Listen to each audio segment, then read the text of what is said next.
श्री राम द्वारा की गई भगवान शिव की स्तुति। नमामि शंभुं पुरुषं पुराणं, नमामि सर्वज्ञं पारभावं, नमामि रुद्रं प्रभुं क्षयं तं, नमामि सर्वं शिरसा नमामि।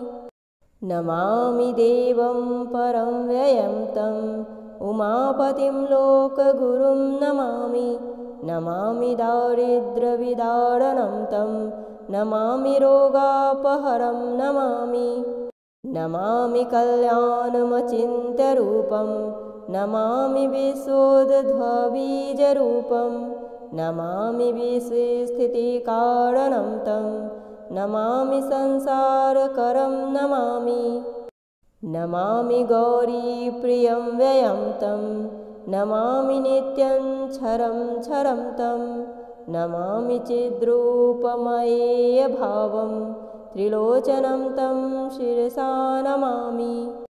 नमामि कारुण्यकरं भवस्य, भयङ्करं वापि सदा नमामि। नमामि दातारं भीप्सितानां, नमामि सोमेशमुमेशमादौ। नमामि वेदत्रयलोचनं तं, नमामि मूर्तित्रयवर्जितं तं, नमामि पुण्यं सदसद्वयातीतं, नमामि तं पापहरं नमामि। नमामि विश्वस्य हिते रतं तं, नमामि रूपापि बहुनी धत्ते, यो विश्वगोप्ता सदसत्प्रणेता, नमामि तं विश्वपतिं नमामि। यज्ञेश्वरं सम्प्रति हव्यकव्यं, तथागतिं लोकसदाशिवो यः, आराधितो यश्च ददाति सर्वं, नमामि दानप्रियमिष्टदेवं। नमामि सोमेश्वरं स्वतन्त्रं, उमापतिं तं विजयं नमामि। नमामि विघ्नेश्वरनन्दिनाथं, पुत्रप्रियं तं शिरसा नमामि।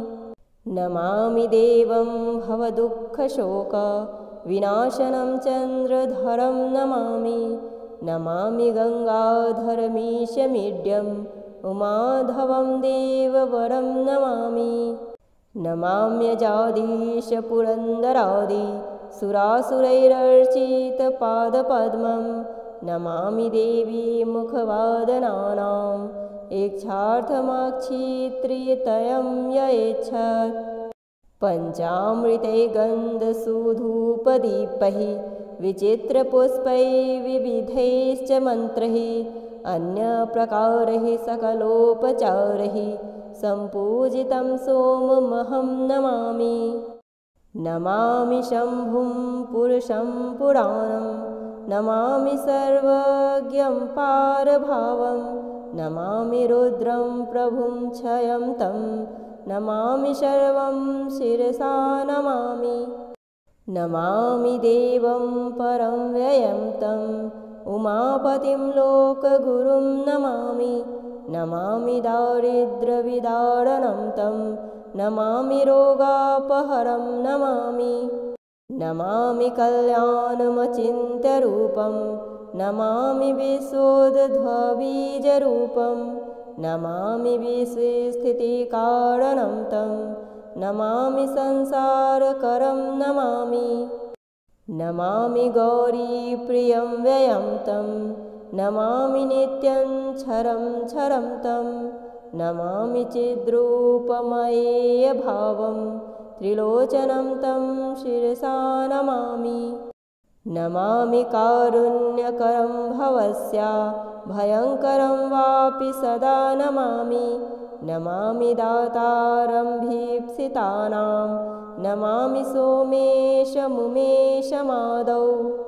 नमामि वेदत्रयलोचनं तं, नमामि मूर्तित्रयवर्जितं तं, नमामि पुण्यं सदसद्वयातीतं, नमामि तं पापहरं नमामि। नमामि विश्वस्य हिते रतं तं, नमामि रूपापि बहुनी धत्ते, यो विश्वगोप्ता सदसत्प्रणेता, नमामि तं विश्वपतिं नमामि। यज्ञेश्वरं सम्प्रति हव्यकव्यं तथागतिं लोकसदाशिवो यः आराधितो यश्च ददाति सर्वं नमामि दानप्रियमिष्टदेवं। नमामि सोमेश्वरं स्वतन्त्रम् उमापतिं तं विजयं नमामि। नमामि विघ्नेश्वरनन्दिनाथं पुत्रप्रियं तं शिरसा नमामि। नमामि देवं भवदुःखशोकविनाशनं चन्द्रधरं नमामि। नमामि गङ्गाधरमीशमीड्यम् उमाधवं देववरं नमामि। नमाम्यजाधीश पुरन्दरादि सुरासुरैरर्चितपादपद्मं नमामि देवी मुखवादनानाम् इच्छार्थमाक्षित्रियतयं ययेच्छत्। पञ्चामृतै गन्धसुधूपदीपैः विचित्रपुष्पैः विविधैश्च मन्त्रैः अन्यप्रकारैः सकलोपचारैः सम्पूजितं सोममहं नमामि। नमामि शम्भुं पुरुषं पुराणं नमामि सर्वज्ञं पारभावं नमामि रुद्रं प्रभुं क्षयं तं नमामि सर्वं शिरसा नमामि। नमामि देवं परं व्ययं तं उमापतिं लोकगुरुं नमामि। नमामि दारिद्र्यविदारणं तं नमामि रोगापहरं नमामि। नमामि कल्याणमचिन्त्यरूपं नमामि विश्वोद्भवबीजरूपं नमामि विश्वस्थितिकारणं तं नमामि संसारकरं नमामि। नमामि गौरीप्रियं व्ययं तं नमामि नित्यं क्षरं क्षरं तं नमामि चिद्रूपमयेयभावं त्रिलोचनं तं शिरसा नमामि। नमामि कारुण्यकरं भवस्य भयङ्करं वापि सदा नमामि। नमामि दातारं भीप्सितानां नमामि सोमेशमुमेशमादौ।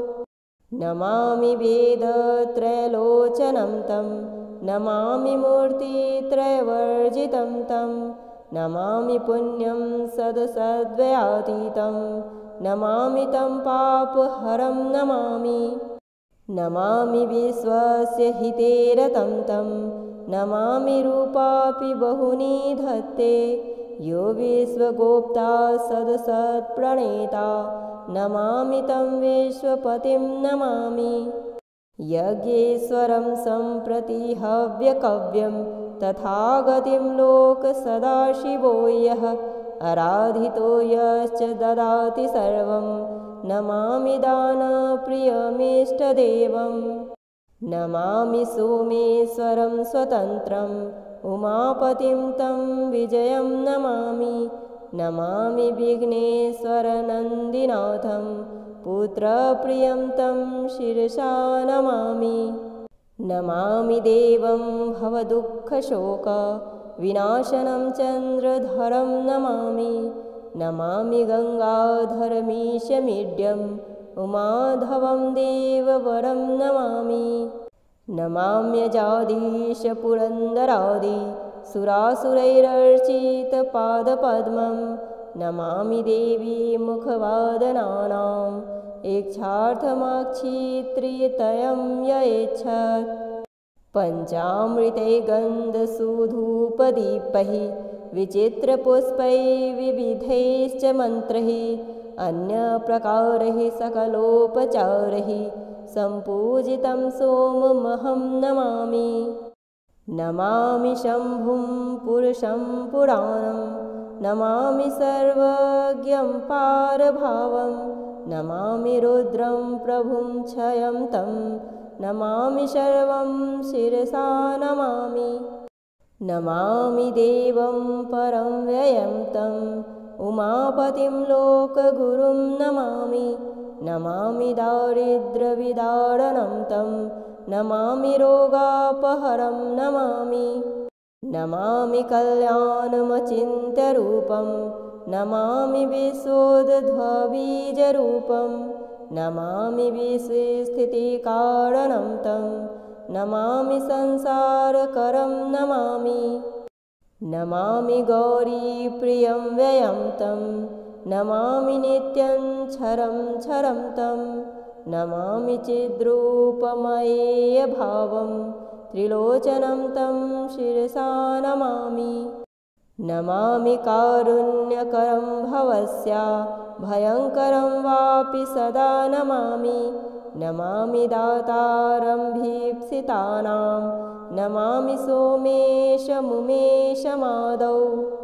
नमामि वेदत्रयलोचनं तं नमामि मूर्तित्रयवर्जितं तं नमामि पुण्यं सदसद्वयातीतं नमामि तं पापहरं नमामि नमामि विश्वस्य हिते रतं तं नमामि रूपापि बहूनि धत्ते यो विश्वगोप्ता सदसत्प्रणेता नमामि तं विश्वपतिं नमामि यज्ञेश्वरं सम्प्रति हव्यकव्यं तथागतिं लोकसदाशिवो यः आराधितो यश्च ददाति सर्वं नमामि दानप्रियमिष्टदेवं नमामि सोमेश्वरं स्वतन्त्रम् उमापतिं तं विजयं नमामि नमामि विघ्नेश्वरनन्दिनाथं पुत्रप्रियं तं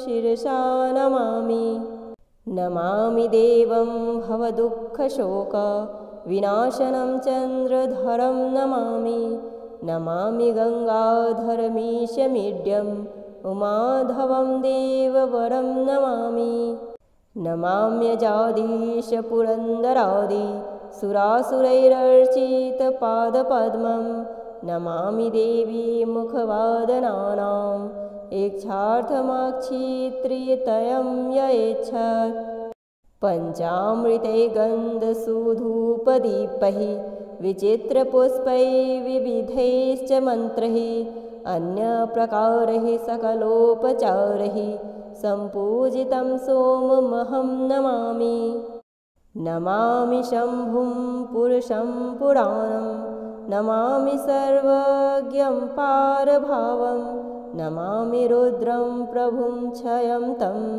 नमामि सर्वं शिरसा नमामि नमामि देवं परं व्ययं तं उमापतिं लोकगुरुं नमामि नमामि दारिद्र्यविदारणं तं नमामि रोगापहरं नमामि नमामि कल्याणमचिन्त्यरूपं नमामि विश्वोद्भवबीजरूपं नमामि विश्वस्थितिकारणं तं नमामि संसारकरं नमामि नमामि गौरीप्रियं व्ययं तं नमामि नित्यं क्षरं क्षरं तं नमामि चिद्रूपमयेयभावं त्रिलोचनं तं शिरसा नमामि नमामि कारुण्यकरं भवस्य भयङ्करं वापि सदा नमामि नमामि दातारं भीप्सितानां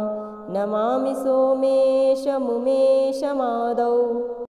नमामि वेदत्रयलोचनं तं नमामि मूर्तित्रयवर्जितं तं नमामि पुण्यं सदसद्वयातीतं नमामि तं पापहरं नमामि नमामि विश्वस्य हिते रतं तं नमामि रूपापि बहूनि धत्ते यो विश्वगोप्ता सदसत्प्रणेता नमामि तं विश्वपतिं नमामि यज्ञेश्वरं सम्प्रति हव्यकव्यं तथागतिं लोकसदाशिवो यः आराधितो यश्च ददाति सर्वं नमामि दानप्रियमिष्टदेवं नमामि सोमेश्वरं स्वतन्त्रम् उमापतिं तं विजयं नमामि नमामि विघ्नेश्वरनन्दिनाथं पुत्रप्रियं तं शिरसा नमामि।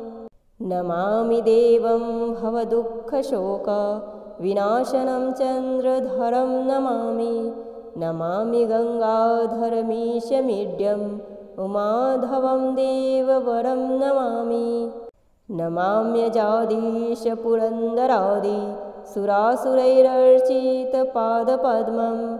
नमामि देवी मुखवादनानाम् इच्छार्थमाक्षित्रियतयं य ऐच्छत्। पञ्चामृतै गन्धसुधूपदीपैः विचित्रपुष्पैः विविधैश्च मन्त्रैः अन्यप्रकारैः सकलोपचारैः सम्पूजितं सोममहं नमामि। नमामि शम्भुं पुरुषं पुराणं। नमामि सर्वज्ञं पारभावं। नमामि रुद्रं प्रभुं क्षयं तं। नमामि सर्वं शिरसा नमामि। नमामि देवं परं व्ययं तं उमापतिं लोकगुरुं नमामि। नमामि दारिद्र्यविदारणं तं। नमामि रोगापहरं नमामि। नमामि कल्याणमचिन्त्यरूपं। नमामि विश्वोद्भवबीजरूपं। नमामि विश्वस्थितिकारणं तं। नमामि संसारकरं नमामि। नमामि गौरीप्रियं व्ययं तं। नमामि नित्यं क्षरं क्षरं तं। नमामि चिद्रूपमयेयभावं त्रिलोचनं तं शिरसा नमामि। नमामि कारुण्यकरं भवस्य भयङ्करं वापि सदा नमामि। नमामि दातारं भीप्सितानां। नमामि सोमेशमुमेशमादौ। नमामि वेदत्रयलोचनं तं। नमामि मूर्तित्रयवर्जितं तं। नमामि पुण्यं सदसद्वयातीतं। नमामि तं पापहरं नमामि। नमामि विश्वस्य हिते रतं तं। नमामि रूपापि बहूनि धत्ते। यो विश्वगोप्ता सदसत्प्रणेता। नमामि तं विश्वपतिं नमामि। यज्ञेश्वरं सम्प्रति हव्यकव्यं तथागतिं लोकसदाशिवो यः आराधितो यश्च ददाति सर्वं। नमामि दानप्रियमिष्टदेवं। नमामि सोमेश्वरं स्वतन्त्रम् उमापतिं तं विजयं नमामि। नमामि विघ्नेश्वरनन्दिनाथं पुत्रप्रियं तं शिरसा नमामि। नमामि देवं भवदुःखशोकविनाशनं चन्द्रधरं नमामि। नमामि गङ्गाधरमीशमीड्यम् उमाधवं देववरं नमामि। नमाम्यजाधीश पुरन्दरादि सुरासुरैरर्चितपादपद्मं। नमामि देवी मुखवादनानाम् इच्छार्थमाक्षित्रियतयं य ऐच्छत्।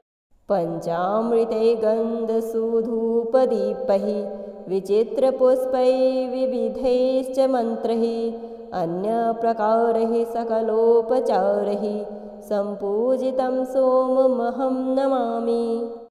नमामि शम्भुं पुरुषं पुराणं। नमामि सर्वज्ञं पारभावं। नमामि रुद्रं प्रभुं क्षयं तं। नमामि सर्वं शिरसा नमामि। नमामि देवं परं व्ययं तं उमापतिं लोकगुरुं नमामि। नमामि दारिद्र्यविदारणं तं। नमामि रोगापहरं नमामि। नमामि कल्याणमचिन्त्यरूपं। नमामि विश्वोद्भवबीजरूपं। नमामि विश्वस्थितिकारणं तं। नमामि संसारकरं नमामि। नमामि गौरीप्रियं व्ययं तं। नमामि नित्यं क्षरं क्षरं तं। नमामि चिद्रूपमयेयभावं त्रिलोचनं तं शिरसा नमामि। नमामि कारुण्यकरं भवस्य भयङ्करं वापि सदा नमामि। नमामि दातारं भीप्सितानां नमामि सोमेशमुमेशमादौ। नमामि वेदत्रयलोचनं तं नमामि मूर्तित्रयवर्जितं तं नमामि पुण्यं सदसद्वयातीतं नमामि तं पापहरं नमामि। नमामि विश्वस्य हिते रतं तं नमामि रूपापि बहूनि धत्ते। यो विश्वगोप्ता सदसत्प्रणेता नमामि तं विश्वपतिं नमामि। यज्ञेश्वरं सम्प्रति हव्यकव्यं तथागतिं लोकसदाशिवो यः आराधितो यश्च ददाति सर्वं नमामि दानप्रियमिष्टदेवम्। नमामि सोमेश्वरं स्वतन्त्रम् उमापतिं तं विजयं नमामि। नमामि विघ्नेश्वरनन्दिनाथं पुत्रप्रियं तं शिरसा नमामि। नमामि देवं भवदुःखशोकविनाशनं चन्द्रधरं नमामि। नमामि गङ्गाधरमीशमीड्यम् उमाधवं देववरं नमामि। नमाम्यजादीशपुरन्दरादि सुरासुरैरर्चितपादपद्मं नमामि देवी मुखवादनानाम् इच्छार्थमाक्षित्रितयं ययेच्छत्।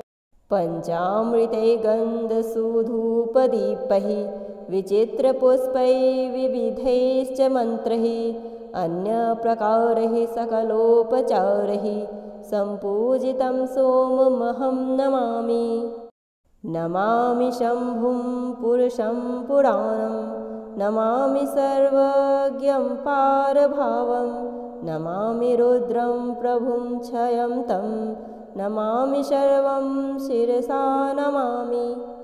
नमामि देवं परं व्ययं तं उमापतिं लोकगुरुं नमामि। नमामि दारिद्र्यविदारणं तं नमामि रोगापहरं नमामि। नमामि कल्याणमचिन्त्यरूपं नमामि विश्वोद्भवबीजरूपं नमामि विश्वस्थितिकारणं तं नमामि संसारकरं नमामि। नमामि गौरीप्रियं व्ययं तं नमामि नित्यं क्षरं क्षरं तं नमामि चिद्रूपमयेयभावं त्रिलोचनं तं शिरसा नमामि। नमामि कारुण्यकरं भवस्य भयङ्करं वापि सदा नमामि। नमामि दातारं भीप्सितानां नमामि सोमेशमुमेशमादौ। नमामि वेदत्रयलोचनं तं नमामि मूर्तित्रयवर्जितं तं नमामि पुण्यं सदसद्वयातीतं नमामि तं पापहरं नमामि। नमामि विश्वस्य हिते रतं तं नमामि रूपापि बहूनि धत्ते। यो विश्वगोप्ता सदसत्प्रणेता नमामि तं विश्वपतिं नमामि। यज्ञेश्वरं सम्प्रति हव्यकव्यं तथागतिं लोकसदाशिवो यः आराधितो यश्च ददाति सर्वं नमामि दानप्रियमिष्टदेवम्। नमामि सोमेश्वरं स्वतन्त्रम् उमापतिं तं विजयं नमामि। नमामि विघ्नेश्वरनन्दिनाथं पुत्रप्रियं तं शिरसा नमामि। नमामि देवं भवदुःखशोकविनाशनं चन्द्रधरं नमामि। नमामि गङ्गाधरमीशमीड्यम् उमाधवं देववरं नमामि। नमाम्यजादीशपुरन्दरादि सुरासुरैरर्चितपादपद्मं नमामि देवी मुखवादनानाम् इच्छार्थमाक्षित्रितयं य ऐच्छत् पञ्चामृतै गन्धसूधूपदीपैः विचित्रपुष्पैः विविधैश्च मन्त्रैः अन्यप्रकारैः सकलोपचारैः सम्पूजितं सोममहं नमामि। नमामि शम्भुं पुरुषं पुराणं नमामि सर्वज्ञं पारभावं नमामि रुद्रं प्रभुं क्षयं तं नमामि सर्वं शिरसा नमामि। नमामि देवं परं व्ययं तम् उमापतिं लोकगुरुं नमामि। नमामि दारिद्र्यविदारणं तं नमामि रोगापहरं नमामि। नमामि कल्याणमचिन्त्यरूपं नमामि विश्वोद्भवबीजरूपं नमामि विश्वस्थितिकारणं तं नमामि संसारकरं नमामि। नमामि गौरीप्रियं व्ययं तं नमामि नित्यं क्षरं क्षरं तं नमामि चिद्रूपमयेयभावं त्रिलोचनं तं शिरसा नमामि। नमामि कारुण्यकरं भवस्य भयङ्करं वापि सदा नमामि। नमामि दातारं भीप्सितानां नमामि सोमेशमुमेशमादौ। नमामि वेदत्रयलोचनं तं नमामि मूर्तित्रयवर्जितं तं नमामि पुण्यं सदसद्वयातीतं नमामि तं पापहरं नमामि। नमामि विश्वस्य हितेरतं तं नमामि रूपापि बहूनि धत्ते यो विश्वगोप्ता सदसत्प्रणेता नमामि तं विश्वपतिं नमामि। यज्ञेश्वरं सम्प्रति हव्यकव्यं तथागतिं लोकसदाशिवो यः आराधितो यश्च ददाति सर्वं नमामि दानप्रियमिष्टदेवं। नमामि सोमेश्वरं स्वतन्त्रम् उमापतिं तं विजयं नमामि। नमामि विघ्नेश्वरनन्दिनाथं पुत्रप्रियं तं शिरसा नमामि। नमामि देवं भवदुःखशोकविनाशनं चन्द्रधरं नमामि। नमामि गङ्गाधरमीशमीड्यम् उमाधवं देववरं नमामि। नमाम्यजाधीशपुरन्दरादि सुरासुरैरर्चितपादपद्मं नमामि देवी मुखवादनानाम् इच्छार्थमाक्षित्रितयं य ऐच्छत् पञ्चामृतै गन्धसूधूपदीपैः विचित्रपुष्पैः विविधैश्च मन्त्रैः अन्यप्रकारैः सकलोपचारैः सम्पूजितं सोममहं नमामि। नमामि शम्भुं पुरुषं पुराणं नमामि सर्वज्ञं पारभावं नमामि रुद्रं प्रभुं क्षयं तं नमामि सर्वं शिरसा नमामि। नमामि देवं परं व्ययं तम् उमापतिं लोकगुरुं नमामि। नमामि दारिद्र्यविदारणं तं नमामि रोगापहरं नमामि। नमामि कल्याणमचिन्त्यरूपं नमामि विश्वोद्भवबीजरूपं नमामि विश्वस्थितिकारणं तं नमामि संसारकरं नमामि। नमामि गौरीप्रियं व्ययं तं नमामि नित्यं क्षरं क्षरं तं नमामि चिद्रूपमयेयभावं त्रिलोचनं तं शिरसा नमामि। नमामि कारुण्यकरं भवस्य भयङ्करं वापि सदा नमामि। नमामि दातारं भीप्सितानां नमामि सोमेशमुमेशमादौ। नमामि वेदत्रयलोचनं तं नमामि मूर्तित्रयवर्जितं तं नमामि पुण्यं सदसद्वयातीतं नमामि तं पापहरं नमामि। नमामि विश्वस्य हिते रतं तं नमामि रूपापि बहुनी धत्ते। यो विश्वगोप्ता सदसत्प्रणेता नमामि तं विश्वपतिं नमामि। यज्ञेश्वरं सम्प्रति हव्यकव्यं तथागतिं लोकसदाशिवो यः आराधितो यश्च ददाति सर्वं नमामि दानप्रियमिष्टदेवं। नमामि सोमेश्वरं स्वतन्त्रम् उमापतिं तं विजयं नमामि। नमामि विघ्नेश्वरनन्दिनाथं पुत्रप्रियं तं शिरसा नमामि। नमामि देवं भवदुःखशोकविनाशनं चन्द्रधरं नमामि। नमामि गङ्गाधरमीशमीड्यम् उमाधवं देववरं नमामि। नमाम्यजादीश पुरन्दरादि सुरासुरैरर्चितपादपद्मं नमामि देवी मुखवादनानाम् इच्छार्थमाक्षित्रितयं य ऐच्छत्। पञ्चामृतै गन्धसूधूपदीपैः विचित्रपुष्पैः विविधैश्च मन्त्रैः अन्यप्रकारैः सकलोपचारैः सम्पूजितं सोममहं नमामि।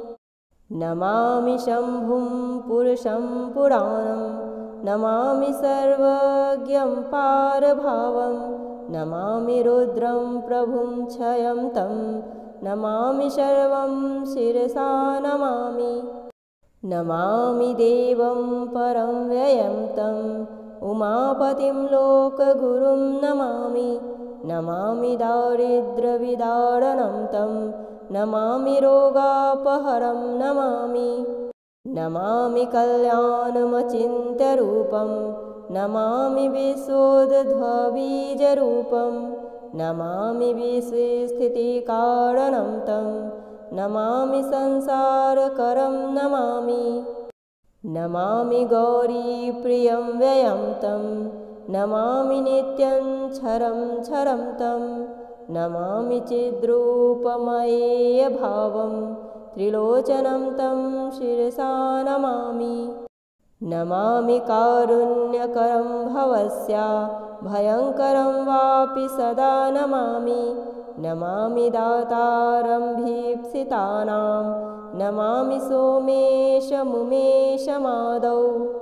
नमामि वेदत्रयलोचनं तं नमामि मूर्तित्रयवर्जितं तं नमामि पुण्यं सदसद्वयातीतं नमामि तं पापहरं नमामि। नमामि विश्वस्य हिते रतं तं नमामि रूपापि बहुनी धत्ते। यो विश्वगोप्ता सदसत्प्रणेता नमामि तं विश्वपतिं नमामि। यज्ञेश्वरं सम्प्रति हव्यकव्यं तथागतिं लोकसदाशिवो यः आराधितो यश्च ददाति सर्वं नमामि दानप्रियमिष्टदेवं। नमामि सोमेश्वरं स्वतन्त्रम् उमापतिं तं विजयं नमामि। नमामि विघ्नेश्वरनन्दिनाथं पुत्रप्रियं तं शिरसा नमामि। नमामि देवं भवदुःखशोकविनाशनं चन्द्रधरं नमामि। नमामि गङ्गाधरमीशमीड्यम् उमाधवं देववरं नमामि। नमाम्यजादीश पुरन्दरादि सुरासुरैरर्चितपादपद्मं नमामि देवी मुखवादनानाम् इच्छार्थमाक्षित्रितयं य ऐच्छत्। पञ्चामृतै गन्धसूधूपदीपैः विचित्रपुष्पैः विविधैश्च मन्त्रैः अन्यप्रकारैः सकलोपचारैः सम्पूजितं सोममहं नमामि।